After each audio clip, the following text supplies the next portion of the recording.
Why is that? Hey y'all, it's Nay. Welcome back to my little corner of YouTube. This video will contain spoilers for Love Island USA Season 8, Episode 20. Crazy. So if you haven't seen it yet, you do not want spoilers, save this video and come back after you do. You are about to hear my thoughts on episode 20, but of course I want to hear yours. So feel free to drop your thoughts below if you do want to participate in the conversation, and give this video a like and a hype before you go. Now, all the bitches with Fulani braids who are also Aniya defenders, please make it to the front of the classroom. How do y'all feel about her saying that? Because I was on Threads. The moment that I heard her say that, I said, pause, let me go to Threads and see what they saying, because I know they about to be finding a way doing mental gymnastics to get her out of this. I saw a comment that said the most ridiculous nonsense I've ever seen. I saw something that said she only called her that because she didn't know her name. Y'all have been talking 40 days and 40 nights about KC being a colorist.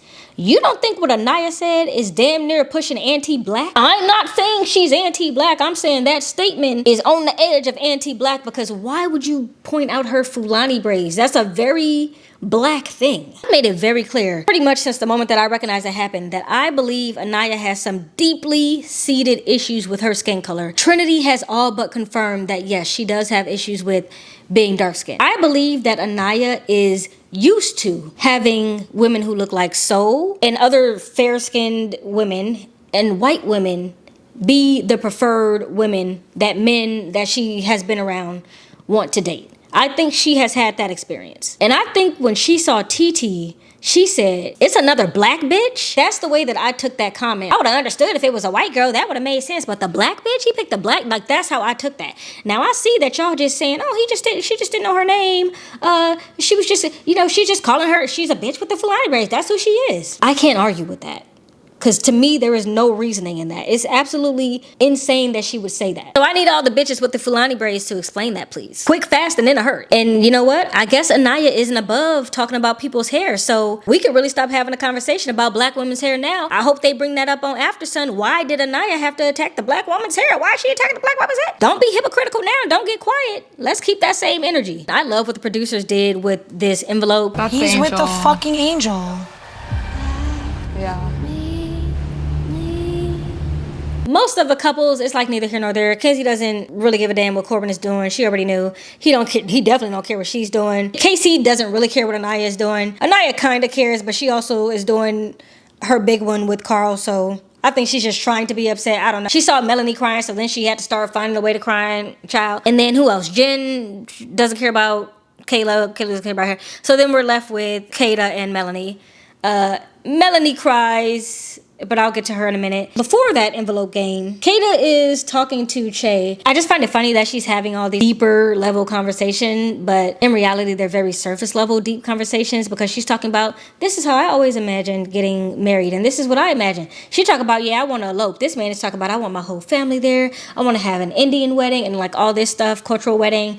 By the way, Indian weddings are fucking top notch. Top notch. But they be doing all the, I was just confused on why she was having that conversation, knowing damn well she's not bringing that man back to the main villa. She's just not gonna do it, even if she did see what she saw. The picture that production uses for Zach is just perfect. We see him kissing the blur, and it's about time up for her. I need her to be out of my Mojo Dojo Casa house immediately. I thought she was gonna be out by this episode, but I do feel like they've cut most of her scenes. We definitely not gonna see her tomorrow. I think she's gonna be out by tomorrow. I said she would be out by Thursday. Tuesday was too soon, but I said she would be out by Thursday. We could tell that she's been significantly cut. Her scenes definitely reduced. I don't think we're gonna see her tomorrow, and if we do, it's gonna be Zach being like, girl, they told me I can't bring you back, basically. Now, Kayla immediately knows that Zach is kissing Blur, because she sees her wearing the costume from that night, and she recognizes that she was dressed as the angel. And so she put two and two together real quick and says, oh my God, he kissed her night one outside of a challenge. So she's breaking down, falling all out. They had to come by with the church fan and start fanning her off and stuff. And when it comes to Kayla, I can understand her frustration, definitely. But I have very little sympathy for Kayla, because Zach told you how he was moving, and you decided to go into the hideaway anyway and still sleep with this man, talking about, of course we're gonna sleep together in the hideaway. This is like my 10th time saying it.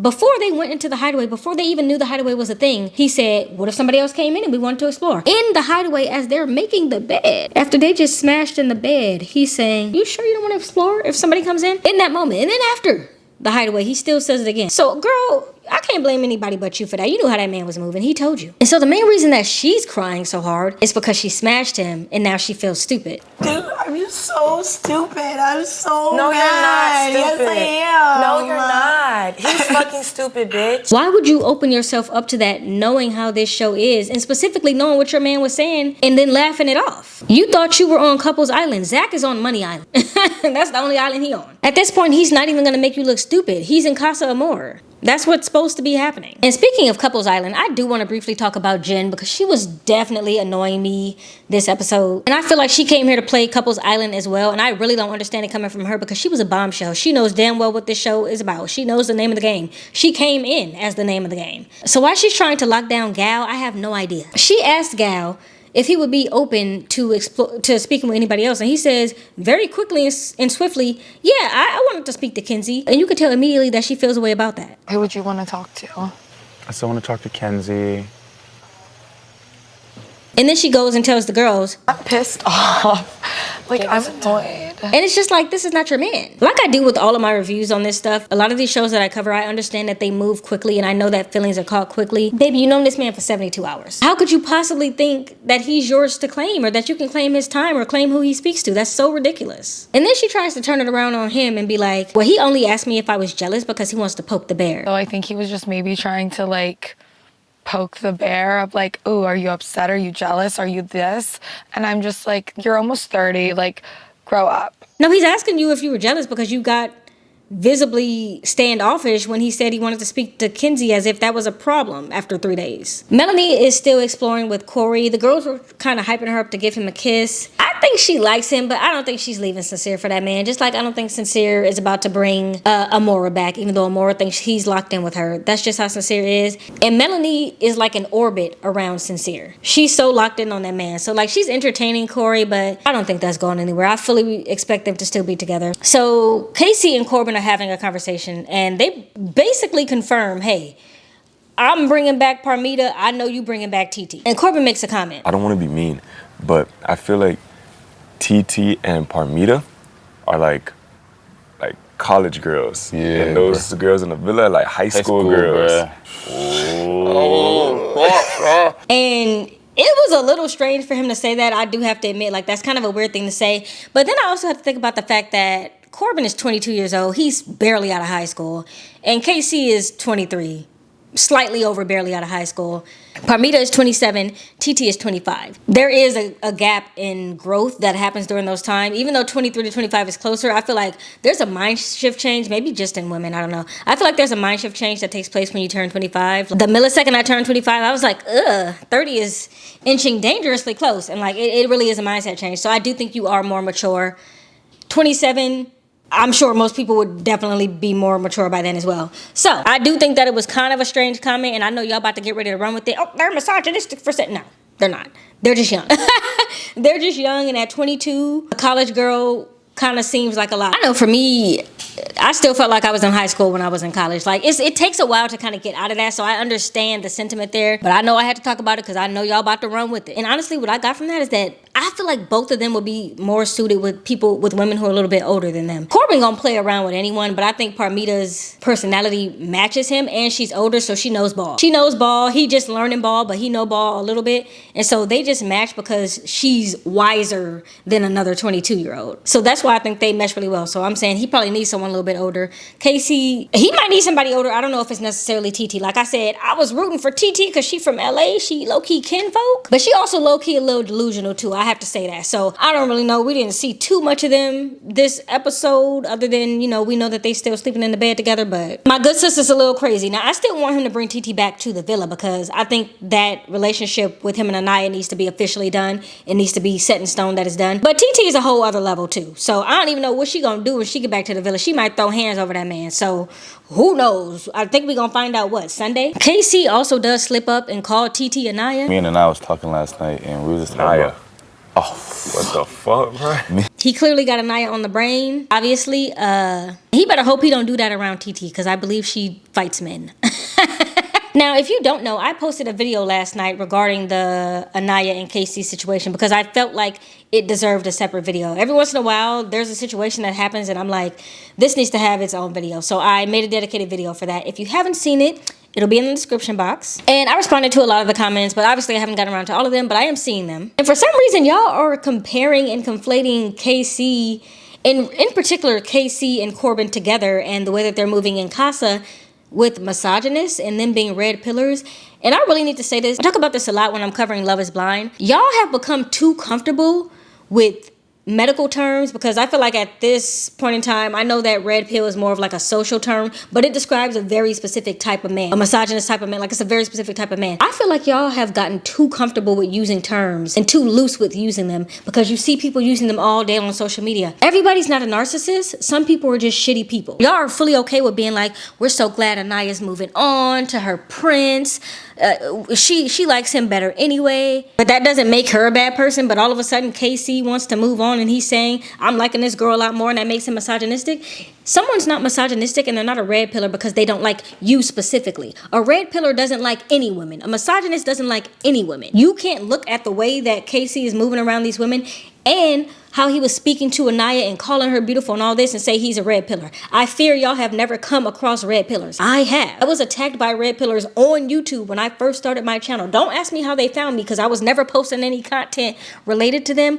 But y'all haven't come into contact with real red pill community men. They're fucking vicious. And if you're black, they're even more vicious. Casey is not a red pillar. Y'all need to stop being comfortable with just throwing that word around. Y'all starting to piss me off now. Because I got a comment that said, oh, it's not that deep. I wish both sides stopped reading into it. It's always that deep. Because this is now going to impact his real life. And I know that they know that going in. That is the risk that you run going on reality TV. But you guys are using such strong terms to classify people, and you just don't know. You can't say that. You can't just use terms like red pill.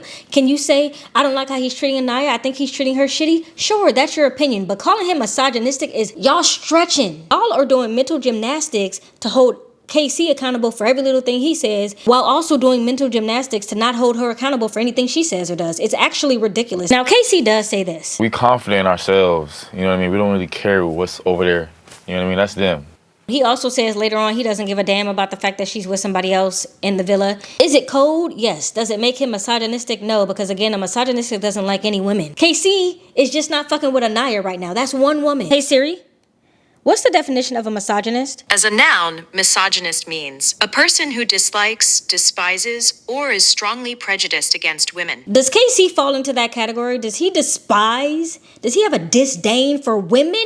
Or does he not feel like he's a good partner when he's with Aniya? He doesn't have to like her, and she doesn't have to like him either. It's okay. Now, Corbin, for a second time, says that he hasn't thought about Kenzie at all. I haven't thought about Kenzie since I've been here. And I previously thought that he was just using hyperbole when he said that. That man meant that. She isn't even a thought. It really is Kenzie who.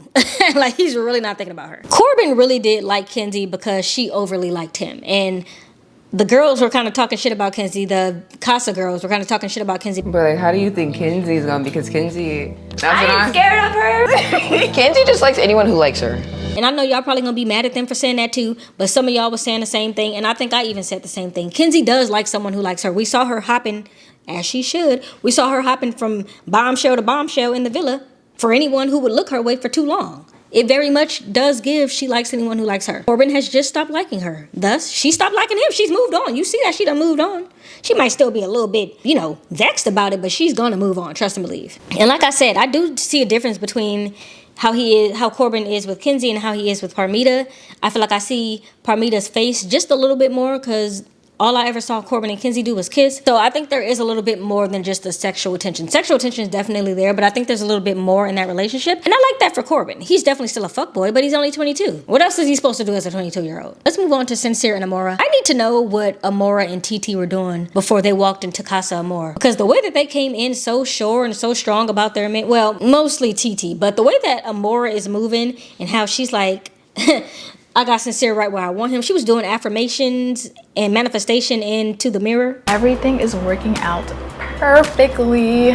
Everything that is meant for me is falling into place. Listen, I believe in manifestation. She just might have manifested herself a man, but I highly doubt it because the man is sincere. I just don't know how she could watch that man move the way he moved the moment that soul walked into the villa and still come into Casa Amor and be like, I'm different. You are never bigger than the program with a man like Sincere. Might he like her? Maybe. He might just like her attention. I've seen this man say things with such conviction too many times to believe a word that comes out of his mouth. He knows how to look sincere. Like, he knows how to look like he's being honest and be lying his ass off. So I really can't trust that man. So it's going to be real short and sweet and cute tonight because Really only one thing happened, and that was the letters, and once that kind of blew over, I really do feel like the rest of the episode was just filler, I'm not gonna lie. And that's probably because tomorrow we're getting a recoupling, so that's gonna be a major episode.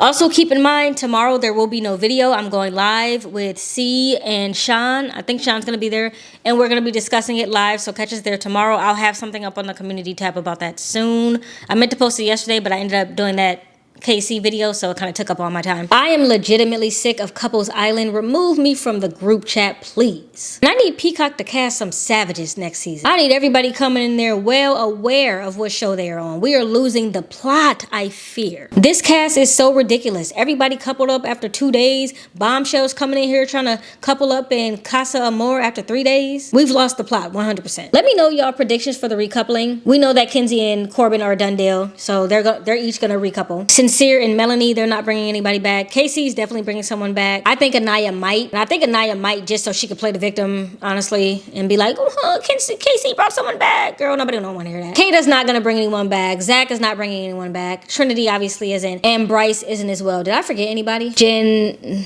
and Caleb don't count. So yeah, that's everybody. Those are my predictions for recoupling. We're getting into it tomorrow. Keep in mind, no video, but I will be going live. And then obviously you can watch the live replay. Come through. It's always a vibe. We'll have a time. And I'll get this edited and get this uploaded, and I'll see y'all tomorrow. Bye. Gal, why is she trying to lock down Gal? Is it Gal or Gail? I feel like I'm saying Gail, and that's not that man's name. That's Oprah's friend's name. So why is she trying to lock down Gail? I said it again. Oh my God. I'm not gonna lie, y'all. There's a little thing under this island, and I just hit my funny bone on it. So no, I'm not okay. Thank you for asking. Melanie, she's still exploring with Kenzie. The girls were kind of like hyping her up. Not exploring with, did I just say she's exploring with Kenzie?